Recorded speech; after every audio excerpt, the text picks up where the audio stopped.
Hello, good evening. आज हम समझते हैं लाइट सेक्शन कैसे काम करता है। लाइट सेक्शन के बारे में हम समझेंगे, वो भी 6 लेग लाइट आईसी के बारे में समझेंगे, वो कैसे काम करते हैं। किसी भी मोबाइल में कोई भी ब्रांड हो, अगर 6 लेग का लाइट आईसी है, कैसे काम करते हैं, आज मैं उसका पूरा वीडियो डालने वाला हूँ। और आप लोग भी देखिए, आराम से समझ में आ जाएंगे। और कोई समझ में नहीं आए तो हमें व्हाट्सअप करना, या तो आप कमेंट करके पूछ सकते हैं, हम आपको रिप्लाई कर देंगे। अगर देखो, हमारे शॉप पे कोई मोबाइल आया जिसमें लाइट नहीं काम कर रहा है, और किसी ने बोला कि हमारे मोबाइल में रिंगटोन बज रहा है, फ़ोन आ रहा है मगर दिखाई दे नहीं रहा है, तो सबसे पहले उसको हम ग्राफी चेक करेंगे। अगर ग्राफी आ रहा है तो लाइट पे काम करेंगे, और ग्राफी नहीं आ रहा है तो लाइट पे काम नहीं करेंगे। पहले ग्राफी पे काम करेंगे। पहले ग्राफी आएगा, उसके बाद ही लाइट आएगा।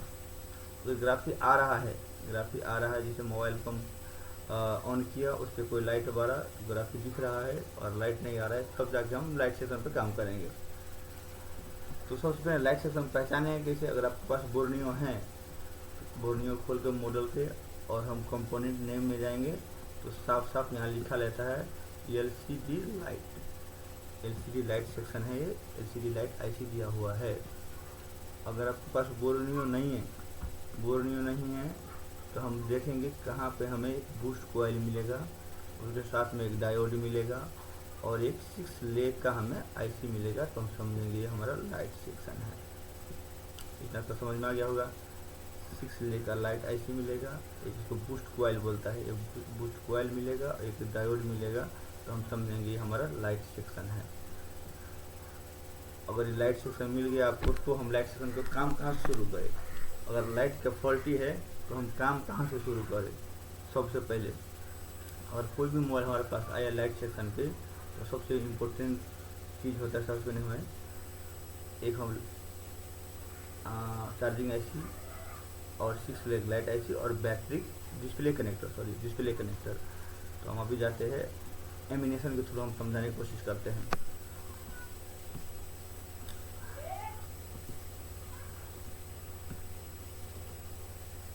ये हमारा BQ आईसी है, ये हमारा चार्जिंग आईसी BQ आईसी।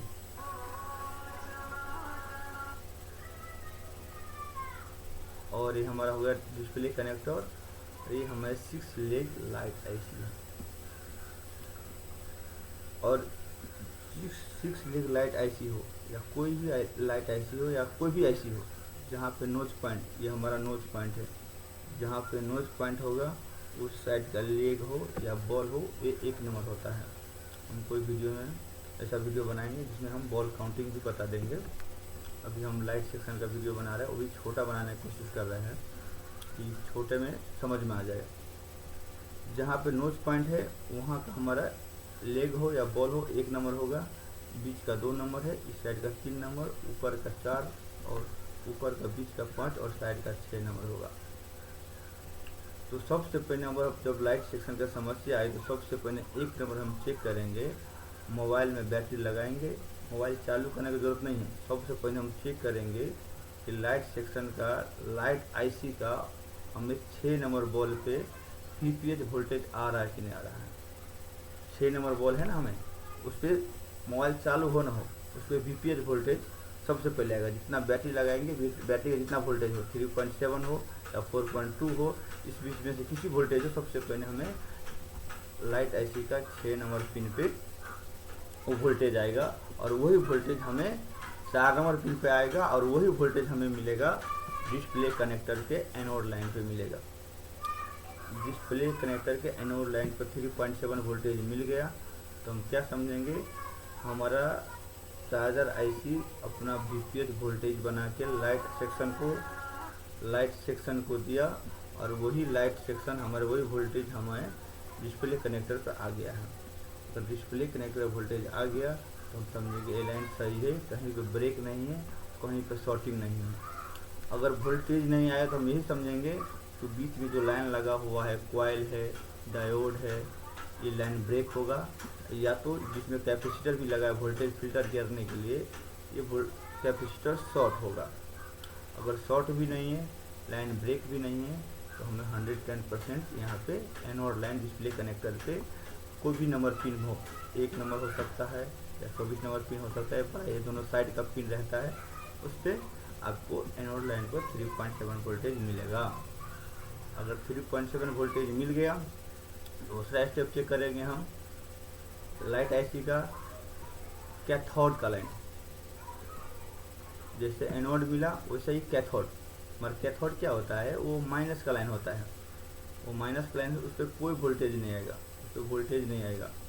जैसे एलसीडी को चालू होने के लिए प्लस वोल्टेज चाहिए, वैसा ही हमें इस पर प्लस माइनस दोनों चाहिए, यानी कि प्लस इस पर 3.7 वोल्टेज मिलेगा और ये निगेटिव लाइन हो गया उसका, यानी कि पॉजिटिव निगेटिव दोनों चाहिए। मगर 3.7 वोल्टेज से हमारा डिस्प्ले नहीं चलता है। अब इसको डिस्प्ले चलाने के लिए हमें अब इसको हम आईसी को थोड़ा समझ लेते हैं। आईसी को जैसे 1 नंबर हो गया कैथोड, 2 नंबर पे है कैपेसिटर। कोई मॉडल में कैपेसिटर लगा के वोल्टेज फिल्टर के लिए दिया होता है, कोई मॉडल में एनसी नो यूज रहता है। उसके बाद हो गया 3 नंबर ग्राउंड रहता है, परमानेंट ग्राउंड रहता है। और 4 नंबर तो आपको बता ही दिया कि VPH इन हुआ है। 4 नंबर 6 नंबर, वैसा ही हो गया हमारा 5 नंबर। 5 नंबर क्या है कि हमारा एक फीडबैक का लाइन आता है। फीडबैक बोले तो PWM CABC उसको बोलता है, जो डिस्प्ले से आता है। कई मॉडल में बाहर से आता है, मतलब हमारा पावर से आता है या तो CPU से आता है। कई मॉडल में डिस्प्ले लगाने के बाद यहाँ पे हमें 1.8 वोल्टेज मिलेगा, और इसमें हमें पल्स भी मिलता है। पल्स देखो, CABC का नाम क्या होता है, CABC और हमें क्या मिलता है, CABC और PWM का साफ साफ है और पल्स विथ मॉडल। CABC का नाम क्या है, connector adaptive backlight controller. Connector adaptive backlight controller. अगर इस पे हमें 1.8 वोल्टेज ना मिले या पल्स ना मिले तो हमें यहाँ बूस्ट वोल्टेज नहीं मिलेगा और हमारा डिस्प्ले नहीं चलेगा। अगर हमारा 3.7 वोल्टेज मिल रहा है और हमारा एक कैथोड भी लाइन सही है, तो हम कहीं से भी PWM को 1.8 वोल्टेज देकर चेक कर सकते हैं कि हमारा डिस्प्ले लाइट आया कि नहीं, बूस्ट वोल्टेज आ रहा है कि नहीं। क्योंकि हम यहाँ पर जैसे भी CABC या PWM के लाइन पे देंगे 1.8 वोल्टेज, बाहर के लाइन से, जैसे टच के लाइन से दे दिया या तो ग्राफिक लाइन से दे दिया, तो हमें ग्राफिक लाइट तो आ जाएगा मगर लाइट ब्राइटनेस कंट्रोल नहीं होगा। ब्राइटनेस कंट्रोल करने के लिए यहाँ पे पल्स रहता है। ये पल्स के कारण से यहाँ स्विचिंग होता है, और स्विचिंग होने के बाद यहाँ पे 15 वोल्टेज 40 वोल्टेज मिलता है, तब जाकर हमारा डिस्प्ले लाइट चालू होता है।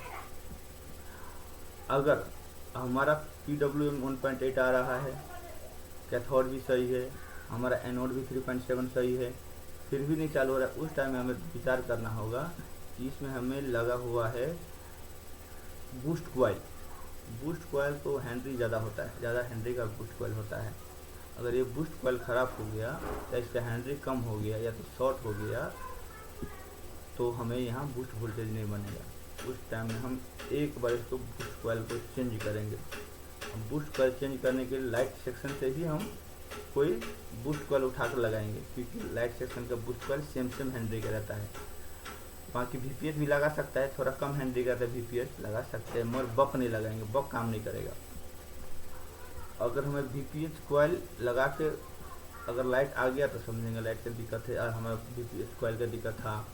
नहीं तो आपके पास वो है क्या बोलते हैं DSO, यहाँ पे स्विचिंग हो रहा है कि नहीं, स्विचिंग चेक कर लेंगे। अगर स्विचिंग हो रहा है तो हम समझेंगे आईसी सही है, डायोड ख़राब हो सकता है, या तो कॉइल ख़राब हो सकता है, या तो हमें ये 50 वोल्ट का कैपेसिटर ये भी ख़राब हो सकता है। अगर स्विचिंग नहीं हो रहा है तो सबसे पहले हम आईसी को चेंज करेंगे। अगर आपके पास DSO नहीं है तो हम क्या करेंगे, एक बार एक कैपेसिटर को चेंज करेंगे, क्योंकि 50 वोल्ट का कैपेसिटर रहता है, यहाँ ज़्यादा वोल्टेज रहता है, तो ये जल्दी ख़राब हो जाता है, फिल्टर करते करते ख़राब हो जाता है। तो हम ये चेंज करके चेक कर सकते हैं। अगर हम देखो 3.7 भी चेक कर लिया, PWM भी चेक कर लिया, कैथोड भी चेक कर लिया, तो हमें 100% लाइट आ जाएगी। अब थोड़ा हम बोर्नियो में समझते हैं। बोर्नियो में हम ये वीवो का होगा Y12A है। देखो ये हमारा LCD कैथोड का लाइन दिखा रहा है। तो थोड़ा मैं बड़ा कर देता हूँ। LCD कैथोड का लाइन दिखा रहा है, यानी कि यहाँ पे नोच पॉइंट होगा। LCD कैथोड दिखा रहा है, यहाँ नोच कनेक्शन NC दे दिया, ये ग्राउंड होगा और ये हमारा होगा देखो यहाँ से VPH आ रहा है 3.7 वोल्टेज, और यही वोल्टेज अगर मोबाइल चालू नहीं हुआ है तो ये हमारा डिस्प्ले एनोड पे आ जाता है। यही वोल्टेज डिस्प्ले एनोड पे आ जाता है। अगर मोबाइल चालू हो गया तो यहाँ स्विचिंग होगा, और स्विचिंग होकर ये कैपेसिटर के थ्रू हमें एक कॉइल लगा हुआ है, एक कॉइल के थ्रू हमें यहाँ पे 15 वोल्ट से 40 वोल्टेज मिलेगा। कोई मॉडल में क्या होता है, कैथोड दो जगह पर दिया रहता है। डिस्प्ले में दो लाइन में रहता है हमारा लाइट डायोड। अगर हमारे डिस्प्ले में लाइट डायोड लगा रहता है और दो लाइन में लगा हुआ है लाइट डायोड, तो एनोड एक ही रहेगा मगर कैथोड अलग अलग से लगेगा। अगर एक कैथोड मिला एक नहीं मिलेगा तो क्या होगा, लाइट जलेगा मगर फुल ब्राइटनेस नहीं रहेगा। अगर दोनों कैथोड मिल गया तो फुल ब्राइटनेस रहेगा। तो हमें एक बार मोटा मोटी समझ लेता है। अगर लाइट सेक्शन में कभी भी दिक्कत आएगा तो सबसे पहले हम चेक करेंगे एनोड पे 3.7 वोल्टेज आ रहा है कि नहीं। उसके बाद कैथोड में चेक करेंगे, कैथोड में एक बार चेक करेंगे कैथोड सही है कि नहीं। देखो ये मॉडल में कैथोड में यहाँ पे कोई रजिस्टर नहीं दिया हुआ है। थोड़ा दूसरा मॉडल भी देख लेते हैं। देखो इस मॉडल में कैथोड में दिया है एक रजिस्टर, एक ग्राउंड के साथ बीप करेगा तो हमें ये नहीं समझना है कि हमारे ग्राउंड शॉर्ट हो गया है। ये उठा देंगे रजिस्टर तो हमें क्या होगा, हमें लाइट नहीं चलेगा। इसीलिए रजिस्टर हमेशा रहना चाहिए। कितने बार आदमी शॉर्ट समझ को उखाड़ के फेंक देता है, उसके बाद कॉइल चेंज करो, डायोड चेंज करो, कैपेसिटर चेंज करो, ऐसे चेंज करो, आपको लाइट नहीं चलेगा। इसीलिए एक रजिस्टर कभी उठा कर नहीं हटाना है। तो एक नंबर हम चेक कर लिया, LCD एनोड लाइन चेक कर लिया। उसके बाद में हम कैथोड चेक कर लिया, कैथोड में रजिस्टर लगा हुआ है। उसके बाद में एक बार CABC पे चेक करेंगे 1.8 वोल्टेज है कि नहीं। अगर है तो हमें डिस्प्ले चलना चाहिए, नहीं है तो कहीं और से 1.8 वोल्टेज देकर चेक करेंगे।